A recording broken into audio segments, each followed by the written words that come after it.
მოდი ამ ვიდეოში ვისაუბროთ სარგებლიანობაზე.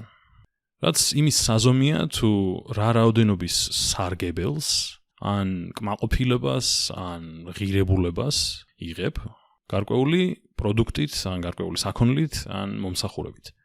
და როცა ვსაუბრობთ სარგებელზე და როცა ვსაუბრობდით სარგებელზე და ღირებულებაზე, აქამდე ძირითადად ვზომავდით ფულის ერთეულში, მაგალითად. აი თქვა თუ ამბობდით რომ მომდევნო მანქანის შეძენა ასოცირებულია $5,000 ზღვრულ სარგებელთან, ანუ ვსაუბრობდით ზღვრულ სარგებელზე.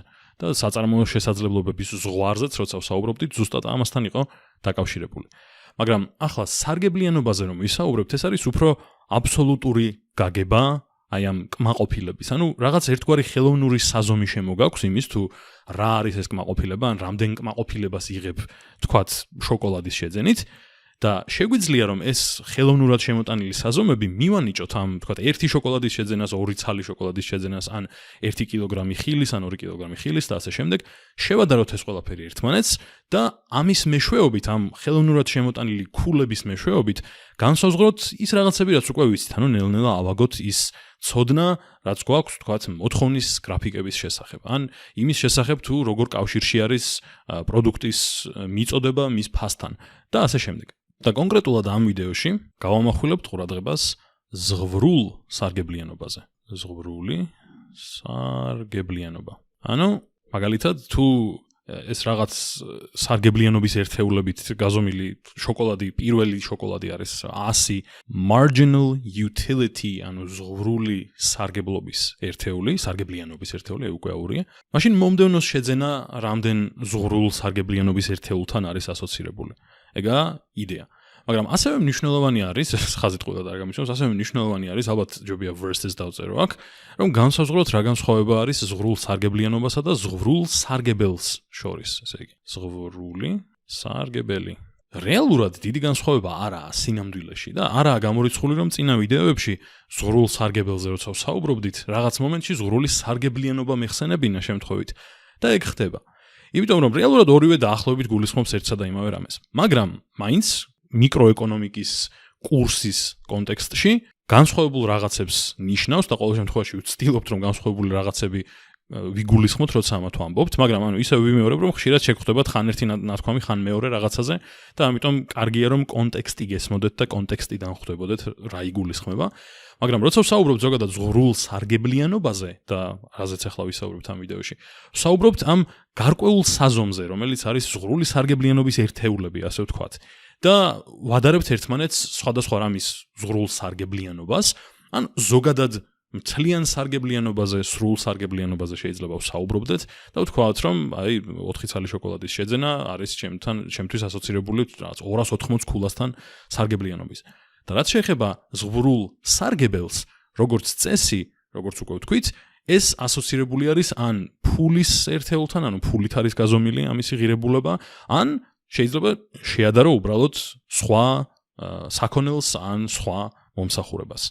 მაგრამ ამ ვიდეოში ისევ ვისაუბრებთ სარგებლიანობაზე და უბრალოდ ვეცადოთ რომ ავითვისოთ ეს სისტემა როგორ შეიძლება რომ გამოვიყენოთ და რა დასკვნები შეიძლება გავაკეთოთ, თქვათ იმაზე თუ რა ტიპის სამომხმარებლო კალათას შეიძენს მომხმარებელი გარკვეული ფასების მიხედვით. ახლა მიხვდებოდით ალბათ რომ ვისაუბრებთ შოკოლადზე და ვისაუბრებთ ხილზე. ოღონდ ანუ ეს შოკოლადი რაღაც ძალიან ზოგადი ტერმინი გამოვიდა, რეალურად წარმოიდგინეთ რომ საუბრობთ ერთ ცალ, თქვათ, სნიკერსზე ან სულ ერთია. ახლა პირველ ცალ შოკოლადზე მიწერია 100 MU, ანუ marginal utility kula. უბრალოდ kula, ხო? ანუ ეს არ ნიშნავს რომ უდრის, თქვათ, 100 ლარს, ან უდრის 100 ცალ კილოგრამ ხილს, ან ასე შემდეგ. უბრალოდ არის რაღაც ზოგადი საზომი. თავარი ის კი არ არის აქ რა რიცხვი წერია, ანუ ეს კი არა აბსოლუტური ცნება ღირებულების, არამედ როგორ შეეფარდება, ან როგორ შეიძლება შევადაროთ სხვა რაოდენობებს შოკოლადის, ან სხვა პროდუქტს, მაგალითად ხილს და მაგის რაოდენობებს. ანუ აქ რომ მიწერია 100, ეს ნიშნავს რომ ნუ გარკვეული ღირებულება აქვს პირველ შოკოლადს რომ შევიძენ, მაგრამ ჩემი მოთხოვნილება ამ პირველი შოკოლადით შეიძლება დაკმაყოფილდა, შეიძლება ისე ძალიანაც აღარ მინდა შოკოლადი მეტად, ამიტომ მეორე შოკოლადს თუ ვიყიდი, უკვე ნაკლები ღირებულება აქვს ჩემთვის. ეს არის ზღვრული ღირებულება, ხო?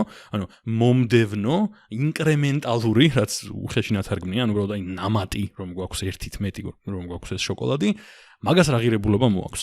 და მოაქვს, როგორც ხედავთ, 80. რაც იმას კი არ ნიშნავს, რომ 100 რაღაცა და 80 რაღაცა არის აუცილებლად. აქ შეიძლება ეწეროს სხვა რიცხვები. მთავარი არის ერთმანეთთან როგორ არიან მიმართებაში. და ამ შემთხვევაში ჩანს, რომ 20%-ით ნაკლები ღირებულება აქვს მეორე შოკოლადს. ან შეგვიძლია შევადაროთ მაგალითად 1 ცალი შოკოლადი და 1 კილოგრამი ხილი. და აქ წერია, რომ 120 არის 1 კილოგრამი, ან პირველი კილოგრამი ხილის ღირებულება. მნიშვნელოვანია თან აქ 1-ის ნაცვლად პირველი ვთქვათ. იმიტომ რომ მომდევნო 1 კილოგრამს რომ იყიდი, უცებ 240 არ მიწერია, ხო? აქ არ დაემატა წინას. ან 120 არ მიწერია, ხო? რაც იმას არ ნიშნავს, რომ მომდევნო მეორე ნომერიც 120 არის. ნიშნავს, რომ მეორე კილოგრამი უკვე არის სხვა ღირებულების მქონე. და ისევ აქ შეიძლებოდა ყოფილიყო 1000 და მაშინ აქ იქნებოდა 1200 და აქ იქნებოდა 800, შეიძლება ყოფილიყო 10, მაშინ აქ იქნებოდა 8, აქ იქნებოდა 12, მთავარი არის ამათ შორის მიმართებებს როგორ დავიჭერთ. და პირობითად შემოვიღეთ 100 ერთეული ვთქვათ. ახლა საინტერესო ის არის, რომ ვთქვათ გავყევი კიდე მომდევნო შოკოლადი შევიძინე, კიდე უფრო ნაკლებად მინდა, ხო? საკმარისი შოკოლადი მქონდა.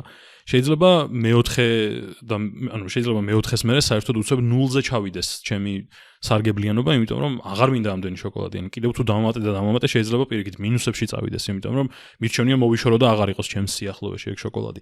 ასე რომ ამ ინფორმაციას გვაძლევს ჯერჯერობით, ეს ცხრილი იმასთან დაკავშირებით თუ რა რაოდენობის შოკოლადი ან ხილი რამდენ სარგებლიანობას ცოტა უფრო ისეთი აბსოლუტური გაგებით, რამდენ სარგებლიანობას შეესაბამება ჩემთვის.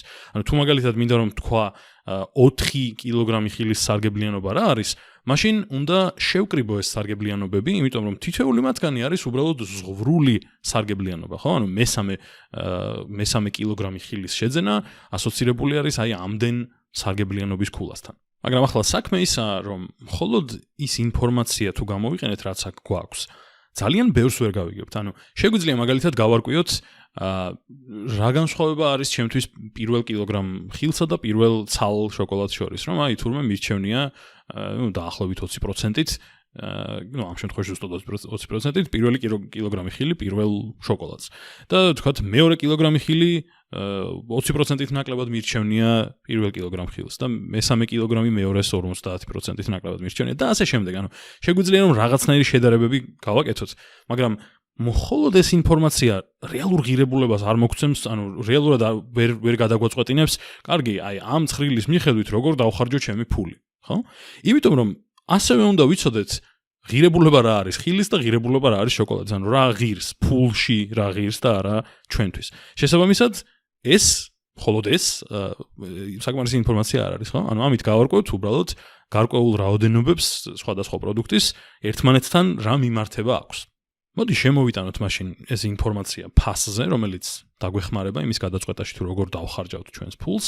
ესე იგი, მოდი ვთქვათ, რომ შოკოლადის ფასი არის 1 ლარი, 1 ცალი შოკოლადი არის 1 ლარი და ხილის ფასი, კილოგრამი ხილის ფასი არის 2 ლარი. და მაშინ ახლა დავწეროთ ესეთი რაღაც. ესე იგი, შემოვიტანოთ ახალი საზომი, რომელიც დაგვეხმარება იმაში, რომ განსაზღვროთ ფული როგორ დავხარჯოთ და ეს საზომი იქნება შემდეგნაირი რამ. ზემოთ გვექნება ეს ქულები, ზღვრული სარგებლიანობის ქულები ამ შემთხვევაში შოკოლადისთვის, ხო? აქ გვაქვს შოკოლადი, გაყოფილი ფასზე შოკოლადის. ესე იგი, შოკოლადის ფასი ქვემოთ. რეალურად შემოვიღეთ ესეთი საზომი, ლარზე რამდენი ქულა მოდის ამ პროდუქტისთვის. და რა იქნება ამ შემთხვევაში 100 გაყოფილი 1 ლარზე, 80 გაყოფილი 1 ლარზე, მარტივია აქ, ხო, პირდაპირ შეგვიძლია ჩამოვწეროთ, რომ ეს საზომიც იქნება რიცხობრივად იგივე, იმიტომ რომ 1 ლარზე გამოგვდის გაყოფა, იმიტომ რომ 1 ლარი ღირს შოკოლადი. ეს გულისხმობს იმას, რომ შენთვის 1 ცალი შოკოლადის, პირველი შოკოლადის შეძენა თუ ასოცირებული არის 100 სარგებლიანობის ქულასთან, მაშინ რადგან ლარს ხარჯავ მაინც შოკოლადში, ესე იგი გამოდის, რომ ლარზე მოდის ამდენი სარგებლიანობა შენთვის პირველ შოკოლადთან დაკავშირებით. მეორე შოკოლადთან დაკავშირებით ისევ ლარს ხარჯავ ამ შოკოლადში და მეორე შოკოლადის ღირებულება შენთვის სარგებლიანობის ქულების მიხედვით 80-ია, ამიტომ ლარზე 80 ქულა. და ასე შემდეგ. ახლა აქეთ მეორე მხარეს გვაქვს ისევ ზღვრული სარგებლიანობის ერთეულები ხილისთვის, შეფარდებული ხილის ფასთან და ამ შემთხვევაში თუ დაუკვირდებით, ესე იგი 120 ერთეული არის პირველი კილოგრამი, მაგრამ ჯდება 2 ლარი. ამიტომ ლარზე რეალურად მოდის 60 ერთეული სარგებლიანობის. ხო, 2 ლარზე გავყავით ეს 120 ერთეული. 100 ერთეული ასოცირებული არის მეორე კილოგრამთან, მაგრამ ისევ 2 ლარი ღირს, ამიტომ ლარზე გამოდის 50 ერთეული სარგებლიანობის. და ნუ ასე შემდეგ, ხო, ეს გამოვა 25 და ეს გამოვა 10. ახლა უფრო საინტერესო არის ვითარება, იმიტომ რომ მე თუ მაქვს მაგალითად 5 ლარი.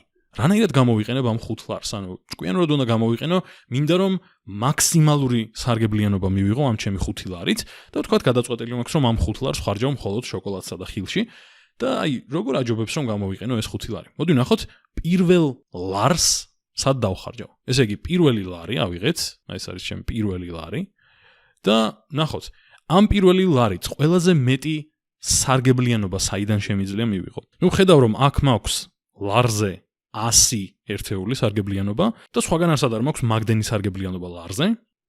ამიტომ პირველი შენაძენი იქნება შოკოლადი, ხო? იმიტომ რომ ნახეთ რომ ლარზე 100 არის სარგებლიანობა. ახლა მაშინ მოდი მეორეზე გადავიდეთ. მეორე ლარი სად წავიდეს? ნუ ეს აღარ გამოვა, ანუ ეს 100 აღარ დაგვრჩა, იმიტომ რომ პირველი შოკოლადი უკვე შევიძინეთ, ახლა მაქსიმუმ შეგვიძლია მეორე შოკოლადი შევიძინოთ.